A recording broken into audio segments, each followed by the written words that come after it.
Hola amigos, ¿qué tal? Bienvenidos a Pulso Económico y Político.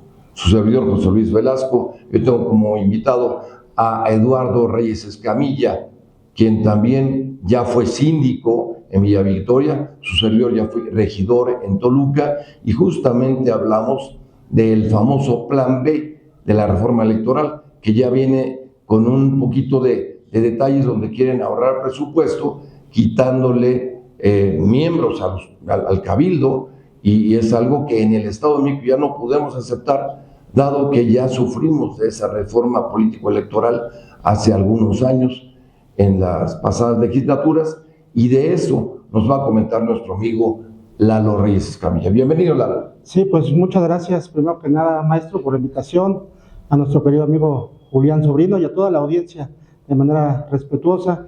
Pues en efecto, hoy la verdad es que no se ha hablado, no se ha dialogado bien de este tema. El Estado de México, pues es el estado más poblado de la Federación, en la cual más de 18 millones de habitantes, y es un error que los cabildos, en este caso a nivel municipio, tengamos nosotros una disminución, porque esa ya la tuvimos, como bien lo dijo el maestro José Luis Velasco Lino, hace algunos años, hace algún periodo, y en aquel momento nadie alzó la voz, nadie dijo nada, pero pasamos una reducción del 30% de los representantes en los cabildos. ¿Qué significa esto? Que las minorías hoy ya comprobado actualmente en los 125 municipios, cada uno de los 125, no se tiene representatividad de las minorías, y esto es un golpe fuertísimo pues a la democracia y a la representatividad social en los municipios. ¿Y quiénes pagan esto, maestro? Pues sin duda alguna la ciudadanía.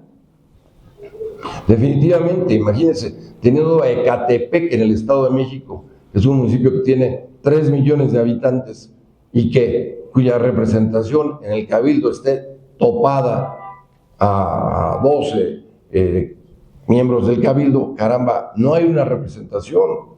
Que hablemos de Enesa, hablemos de Toluca, donde esa reducción ya se dio. Al contrario, necesitamos más representantes del pueblo en los cabildos municipales. Y tampoco aceptamos una reducción en el número de diputados locales por lo mismo que representan, ya sea en el Estado de México con los 40 y tantos distritos electorales, que tengamos una reducción de representantes del pueblo. Entonces, definitivamente esa lección que nos dejó es algo que no se justifica ni siquiera con el tema presupuestario, porque automáticamente afectamos los intereses del pueblo en la representación en la Cámara de Diputados y en el Cabildo. Además de todo, no podemos nosotros disminuir el esquema de la democracia. Yo insisto mucho con la democracia, porque al final los legisladores, en este caso de Morena, se han tratado de justificar en una disminución al presupuesto público, y yo lo digo, lo han tratado de justificar, pero en la realidad es el esquema de un control político. Yo voy a ejemplificar, como bien lo dijo, pues nos ha tocado estar al interior del Cabildo representando, en efecto, las minorías, y Villa Victoria pasó de 10 regidores a solamente 7. 3 espacios, que es el 30% de lo que mencionó esta ley, quedaron volando. Y hoy solamente las 2 fuerzas políticas más grandes del municipio, que es muy complicado también poder competir contra ellos por el control ya de décadas de poder en el municipio, pues gobiernan actualmente, ¿no? Y no hay pluralidad, no hay ese famoso contrapeso al interior del Cabildo, y sobre todo no hay voces de las minorías. Hoy las minorías, en este caso de 3 colores, no le existe, y no solamente en Villa Victoria. Si vamos desglosando cada uno de los 125 municipios del Estado de México, eso pasa. Entonces, no podemos deteriorar nuestra democracia justificándola en un esquema presupuestal, cuando al contrario, quien pierde pues es la ciudadanía. Vivimos en un esquema meramente municipalista, y la sociedad se acerca de manera natural a los representantes, a sus representantes. Hoy, al tocar las puertas a los que no se tiene esa representatividad, pues al final a la sociedad le sale más caro, porque no tiene quien le dé esa solución, no tiene quien le dé ese respaldo pues dentro del municipio. Entonces, sin duda alguna, la reforma hoy electoral, el famoso Plan B, pues está hecho de manera, pues con las patas, de tal manera que no tiene ni pies ni cabeza, y es momento de voltear a ver que, como lo dijo bien mi compañero el maestro José Luis Velasco, necesitamos al contrario más representantes, porque somos un estado pues grandísimo. Para dar un dato rapidísimo, el Estado de México representa muchas economías de Centroamérica, de Sudamérica, de países completos, muchos países incluso también de Europa. Somos un estado sumamente importante y no podemos hacer ese tipo de reformas que no tienen sentido social. Tiene razón, Milano. De la misma manera, quiero recordarles el calendario legislativo. El día 30 de abril termina el periodo legislativo en las cámaras, tanto en el Senado como en las cámaras federales y locales. Pero se nos atraviesa la Semana Santa, que es la primera semana de abril. Entonces quiere decir que en la última semana de marzo van a querer sacar todo esto fast track, para ya en el mes de abril obligar a los congresos locales a que aprueben lo que haya quedado de esta famosa Plan B de la reforma electoral.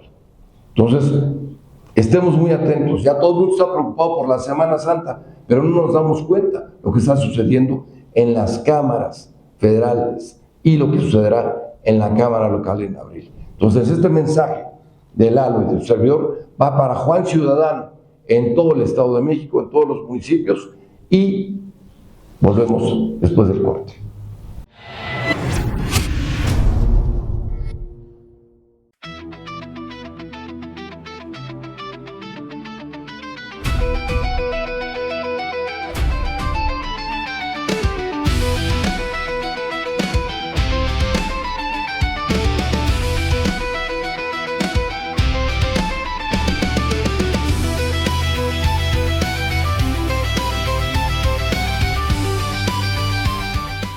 Estamos de regreso en Pulso Económico y Político con nuestro invitado Lalo Reyes Escamilla. Abordaremos el tema de la Convención Nacional Bancaria celebrada la semana pasada en Cancún, Quintana Roo. Es la 89 edición y donde participaron obviamente el secretario de Hacienda, participó la presidenta Claudia Sheinbaum, y en ese sentido vale la pena resaltar que en el mensaje del secretario de Hacienda, Amador, hablaba de que en México puede crecer la economía al 3% a finales del 2026. Y honestamente hablando, ya desde el año pasado decíamos que este año iba a ser un mal año económico para México y que si bien nos va, podíamos crecer al 1.5%.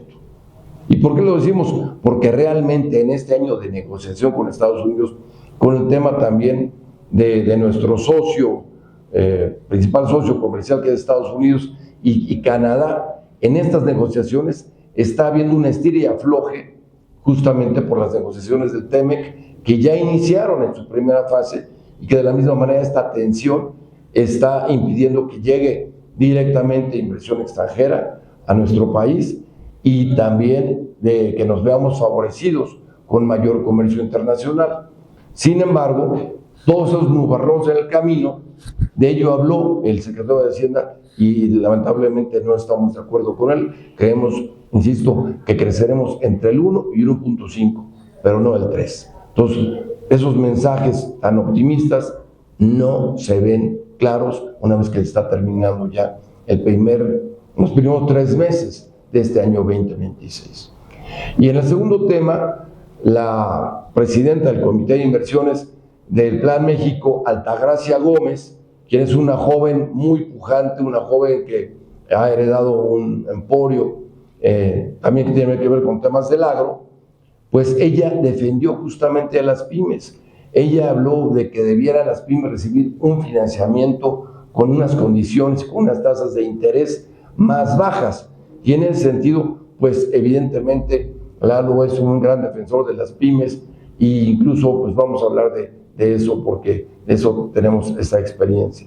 Sí, claro. Pues bueno, como bien lo acaba de comentar el maestro José Luis, no podemos nosotros crecer al 3% como lo dijo el secretario de Hacienda, porque no hay ningún apoyo, ni incentivo, ni programa enfocado a los comercios, a cualquier tipo de comercios. Y se habla mucho de las pymes, pero se acciona poco. El 98%, del 98 al 99% de la economía mexicana, pues está sostenida por los pequeños comercios, ¿no? Los famosos changarros. Sin embargo, pues nadie tiene ese enfoque verdadero de cómo sí poderlos ayudar. Y pues nosotros hace algunos días pudimos platicar con el presidente nacional de la Coparmex, Juan José Sierra, y generamos una propuesta sobre la Coparmex, sobre diferentes métodos de cómo sí poder apoyar a los comercios y servicios, y es algo que tenemos que hacer de manera en conjunta con el Congreso Federal, de poder generar una ley propuesta por la iniciativa privada, por las pymes, por los comercios, por los servicios, por también los integrantes del sector primario, y que los impuestos que se recaudan a nivel federal, ese presupuesto que se les manda a los municipios, que podamos tener un programa en el cual esté completamente etiquetado y justificado para que se gaste en los comercios a nivel municipal. Y como, si bien es cierto, cada municipio es diferente, ejemplo, si el municipio es rural, tiene que tener un etiquetado al campo para gastarse al campo. Y si el municipio es comercial, pues tenemos que apoyar a los pequeños comerciantes. Y lo he dicho en un ejemplo pues muy pequeño, con un incentivo sumamente pequeño, pero que verdaderamente puede hacer la diferencia y podemos generar un esquema de mayor riqueza, autoempleo y posteriormente empleo al interior de los comercios. ¿Cómo pudiera ser que tengamos este presupuesto completamente etiquetado en un programa, que el programa ya le pondremos nombre y apellido, pero le pondremos el apoyo a los changarros de manera directa, y que nosotros, y que los changarros puedan recibir, el ejemplo ahorita es de 10,000 pesos cada changarro, y que esos 10,000 pesos lo van a invertir en un refrigerador, en un congelador, en un mostrador o en producto completamente justificado. ¿Y qué sucederá después? Pues no van a ser 10,000 pesos, posteriormente van a ser 11, 12, 13, 20,000. Y si ese negocio primero genera autoempleo, posteriormente posiblemente genere empleo, ¿no? 1, 2, 3 empleos, y podamos nosotros también emplear a todos esos jóvenes que van saliendo y que no saben qué hacer, que no saben para dónde moverse. Entonces yo creo que pudiera ser una excelente iniciativa, y la única manera para que se realice y para que le podamos dar continuidad es que exista una ley, ¿no? Que se plasme una ley y que tengan esos controles y esos candados los presidentes municipales, y que dejen de malgastar, pues a veces en estructuras políticas que nos cuestan carísimas y que eso no produce nada, o que dejen de gastar pues también en esquemas pues incluso personales. Mejor apoyemos a los comercios, al servicio y al campo, por supuesto, ¿no? Entonces, por ahí va el tema, y ojalá que entre todos podamos empujarlo. Lalo, no podía estar más de acuerdo contigo. Entonces, el llamado lo hacemos al secretario de Hacienda para que ese crecimiento económico que se deba dar signifique recursos para las pymes. Y lo mismo con Altagracia. Muy buena su idea en defensa de las pymes, y me hace recordar cuando existía el INADEM, que era el Instituto Nacional del Emprendedor, cuando a través de la Secretaría de Economía ese paraguas permitía que bajaran recursos. El INADEM, si mal no recuerdo, llegó a tener 4,000 millones de pesos hacia la Semana Nacional del Emprendedor, para justamente que llegaran sus recursos a los estados y también a los municipios, ya sean rurales o donde existiera el comercio y los servicios. Entonces, claro, esa bolsa tiene que venir del presupuesto directo de la Federación. Entonces, un llamado también al secretario de Economía, Marcelo Ebrard, para que estos programas puedan surgir y efectivamente reactivar la economía nacional. Volvemos después del corte. Muchas gracias.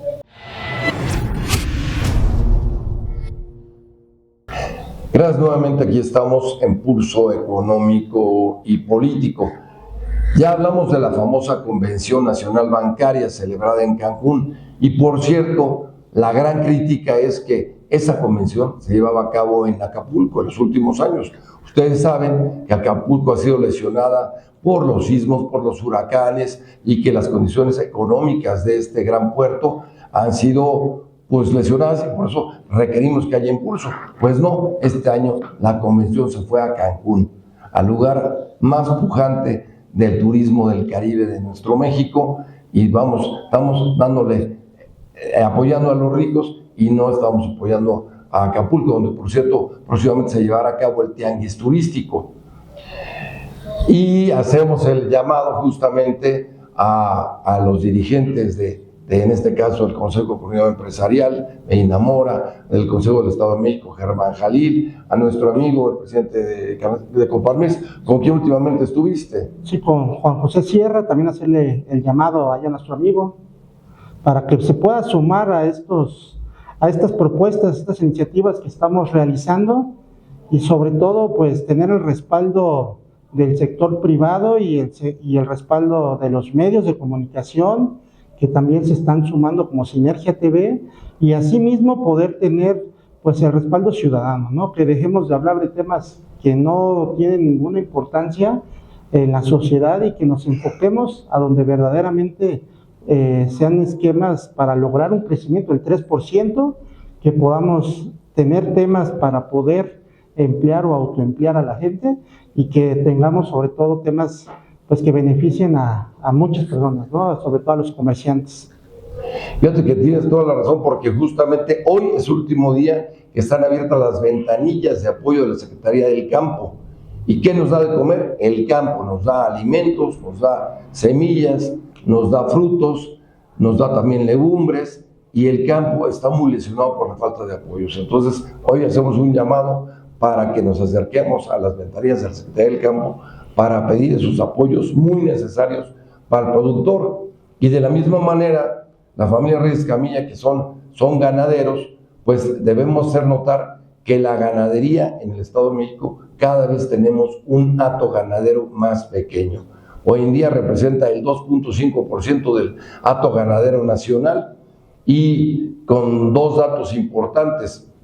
Realmente el Estado de México hay un hato más del tipo de ovino que bovino.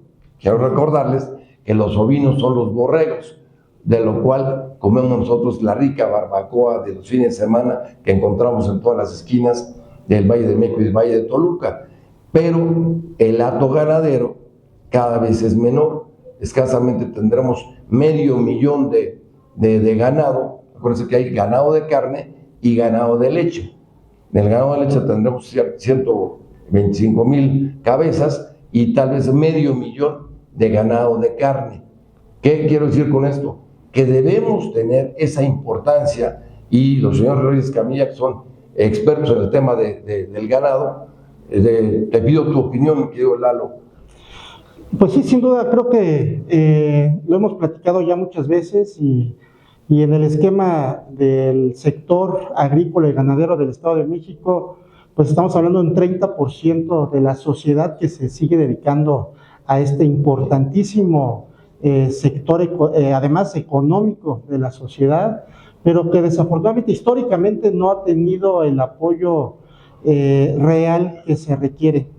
Yo quiero hablar también y ejemplificar con Villa Victoria, y Villa Victoria es en un 97-98% un municipio agrícola, ganadero, de diversas especies, y además altamente productivo en papa, zanahoria, maíz, trigo, avena. Sin embargo, el tema de la papa, la zanahoria, que además es un mercado muy grande, muy importante y de buenos recursos económicos, pues no se le ve por ningún lado a los 3 órdenes de gobierno pues el apoyo al sector primario, ¿no? Y esa ha sido la lucha de que el sector primario sea un sector tomado en cuenta como sector económico y no como un sector social.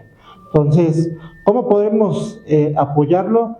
Pues sí, no metiéndole todo el dinero al bienestar, en donde no hay producción de riqueza, sino poder incentivar al sector primario en apoyos de manera directa, cosas que ya llevamos pues 2 sexenios presidenciales que no se les ha olvidado, ¿no?, el sector, y que desafortunadamente también la sociedad pues no ha decidido alzar la voz por miedo, por temor, por represalias incluso, ¿no? Entonces, pues es importante poder tener ahí un plan más específico. Realmente debemos entender que el Estado de México, con sus 18 millones de habitantes, está más poblado en la zona oriente, en el Valle de México. Tenemos cerca de 12 millones de habitantes. Y en la zona poniente, que es mucho más grande, de norte a sur, ahora sí que desde Lubianos, Tejupilco, hasta Jilotepec, Polotitlán, Aculco y anexas, allí tenemos una gran superficie donde puede haber mayor productividad en el campo y al mismo tiempo mayor superficie para que pueda comer el ganado ovino, bovino y demás. Entonces necesitamos un verdadero apoyo al campo, y parte de la propuesta que decía Lalo es que hubiera un presupuesto municipal dedicado justamente a las pymes de la zona rural. Recordemos que el apoyo en semilla, en fertilizante, también en los insumos del agro, como los tractores o los implementos, son parte de los apoyos que debía recibir. Y es ahí donde hacemos un llamado a los municipios y a la secretaria Rojano, de la Secretaría del Campo, para que pudiera haber conjuntamente recurso federal, estatal y municipal para apoyar al campo mexicano y mexiquense. Totalmente cierto, maestro. Hay que hacerle un llamado a la SECAMPO y a su titular, claro, de manera respetuosa, para saber qué, cómo y dónde está el tema del presupuesto del campo, y que desafortunadamente también se ha ido desquebrajando esa secretaría tan importante, tan emblemática, tan histórica en el Estado de México, y que hoy los productores van a tocar la puerta y pues absolutamente salen con las manos vacías, con las manos cruzadas, porque no hay nada en qué apoyarse.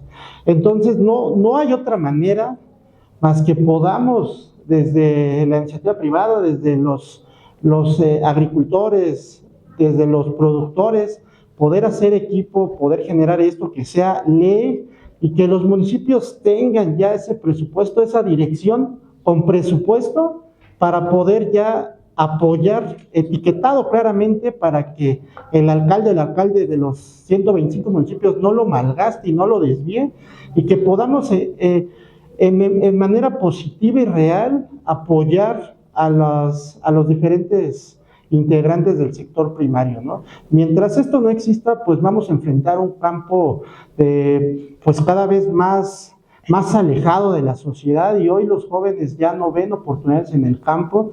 Los pocos, ahora sí, productores que existen en el Estado de México ya son personas de la tercera edad. Eso es importante mencionarlo, y que además, como bien lo dijo el maestro, en la zona sur hasta la parte norte y centro del Estado de México, lo que nos sobran son tierras, y eso es lo que los jóvenes no ven. Híjole, aquí en la ciudad quisieras tener 100 metros de tierra, y allá lo que sobran son hectáreas. Entonces es importante poder apoyar. El ejemplo clarísimo, y para concluir, sería Villa Victoria, es productor de papa, zanahoria, maíz. Vamos a invertir en semillas de maíz, de papa, de zanahoria, en fertilizantes, en agroquímicos, y vamos a capacitarlos aún más para que podamos producir. Y en lugar de que se vayan a las ciudades o a Estados Unidos, que se queden en su tierra a producir los alimentos que además son necesarios para toda la latitud del país incluso, ¿no? Entonces, poder hacer un llamado a las autoridades y pues al Congreso local, que se pongan a legislar en favor de los sectores productivos, y que estas iniciativas, si se llevaran a cabo, beneficiarían a millones de personas. Y pues bueno, tenemos legisladores que andan pensando pues otras cosas, y que no se ponen a trabajar en las famosas causas sociales que tenemos en los sectores económicos. Bueno, ya que lo mencionas, la presidenta de la Comisión del Campo es la diputada Vanessa Linares, quien es amiga, pero es del Partido Verde, y al mismo tiempo este llamado lo hacemos porque sí se requiere, ahora que dijiste capacitar, En Texcoco tenemos un gran polo, que es la Universidad de Chapingo, tenemos el Colegio de Posgraduados, y acá de este lado tenemos a la Universidad Autónoma del Estado de México, que tiene grandes extensiones territoriales para hacer campos experimentales del cultivo del maíz. Entonces necesitamos que haya un trabajo conjunto de estas principales instituciones educativas que forman a los futuros productores del campo. Y es irónico que gente venga de Sudamérica, de Centroamérica, a capacitarse a la gran Universidad de Chapingo que tenemos en Texcoco para llevarse todos los conocimientos y aplicarlos en Centro Sudamérica y en el Caribe. Y en cambio aquí parece que somos farol de la calle. Entonces, debo concluir diciendo... ¿Sí? Perdona, rapidísimo, para concluir 30 segundos, el ICAMEX, el Instituto de Capacitación e Investigación del Estado de México, pues también, ¿dónde está el presupuesto? Un instituto tan importante que debería de capacitar a los campesinos, a los agricultores, productores, no lo hay. Con austeridad no podemos combatir la productividad del campo. Necesitamos un presupuesto y que ese presupuesto lo conozcamos, porque está escondido. Entonces, pues únicamente mencionar que en efecto no hay inversión en la capacitación, maestro. Lalo, nos informa que estamos excediéndonos del tiempo de esta sección. Vamos a tener que pedir un tiempo especial para el campo. El campo nos da de comer y vamos a solicitar que haya un sector para el agro y para el ganado, y para que, de acuerdo con el interés que tenga nuestro público, nos escriba, por favor, solicitando este interés, porque el campo está en el norte, en el sur, en el oriente, en el poniente, y agrupa, como tú bien dices, a más del 30% de la población. Creo que es un tema central y requiere tiempo y atención. Cerramos diciendo de un mal que tal vez veremos en el próximo capítulo, del gusano barrenador y cómo está afectando justamente al hato ganadero del Estado de México, y también a los perros le está afectando el gusano barrenador. Es preocupante el llamado a la Secretaría del Campo y al sector salud para evitar que siga creciendo el gusano barrenador, porque de afectar a más estados en la República también va a afectar las exportaciones de carne de res hacia los Estados Unidos. Es cuanto, y cerramos aquí el programa que ya se nos alargó de Pulso Económico. Su servidor José Luis Velasco y Lalo Reyes Escamilla, agradecemos muchísimo. Sí, gracias, maestro. Presencia. No, gracias. Muchas gracias.